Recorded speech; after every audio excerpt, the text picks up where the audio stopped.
وطن البحرين ليس وطنا للشيعة. هذا الوطن وطن البحرين ليس وطنا للشيعة وحدهم. هذا الوطن وطن البحرين ليس وطنا للشيعة وحدهم، فهو وطن السنة والشيعة.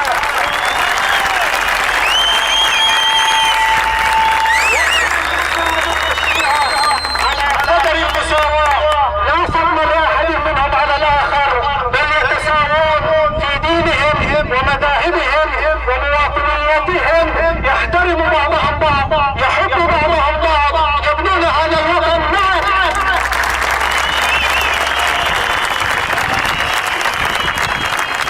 أيها الأحبة، أن كل فرد ومنزل وأسرة سنية هي أمانة في أعناقنا نحن الشيعة، أمانة في أعناقنا نحن الشيعة.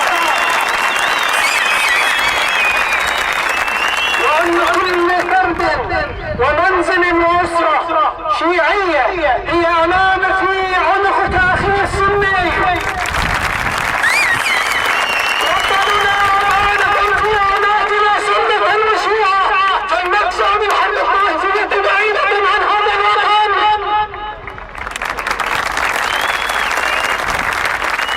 أيها الأحبة، النعم وسلامة كل فرد سني في هذا البلد